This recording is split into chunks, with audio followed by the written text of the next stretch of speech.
Le premier secrétaire du PS Olivier Faure dit prêt ce vendredi 6 décembre à discuter avec les macronistes et la droite sur la base de concessions réciproques en vue de la formation d'un nouveau gouvernement. Ce que réfute le ministre démissionnaire de l'Intérieur, Bruno Retailleau. La droite ne pourra faire aucun compromis avec la gauche qui a trahi Blum et Clémenceau, déclare-t-il sur X. Il accuse la gauche d'avoir pactisé avec les insoumis, refusé de dénoncer les folles dérives des mélenchonistes après le 7 octobre, et voté une motion de censure irresponsable.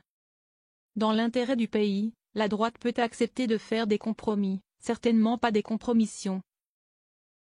Ajoute-t-il alors qu'Emmanuel Macron reçoit ce vendredi plusieurs dirigeants politiques allant du PS au LR. Respecter les électeurs. La prise de position d'Olivier Faure, reçu à l'Élysée à midi avec les chefs des groupes parlementaires du PS, Boris Vallaud et Patrick Kanner, ne passe pas non plus du côté des insoumis. Si le premier secrétaire du PS plaide pour le NFP, Nouveau Front Populaire, au gouvernement et le Front Républicain à l'Assemblée nationale, Manuel Bompard l'accuse de vouloir aller plus loin, et de former un gouvernement avec les macronistes et LR. Le coordinateur de LFI questionne ainsi, en référence au très droitier Bruno Retailleau. Gouverner avec ceux qui pensent qu'il y a en France des Français de papier et que certains régressent vers leurs origines ethniques?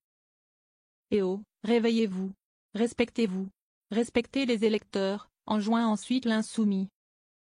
L'eurodéputé Manon Aubry fustige de son côté sur BFM TV une trahison du Nouveau Front Populaire.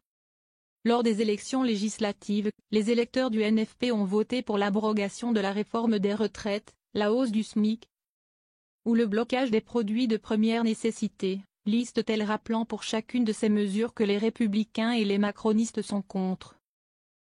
Et de mettre en garde le premier secrétaire du PS, là, il est en train de faire le jeu d'Emmanuel Macron qui veut le scalp du Nouveau Front Populaire. Olivier Faure dit ouvert à des compromis sur tous les sujets, y compris les retraites, et souhaite qu'Emmanuel Macron désigne un préfigurateur qui organiserait cette négociation entre forces politiques avant de nommer un Premier ministre.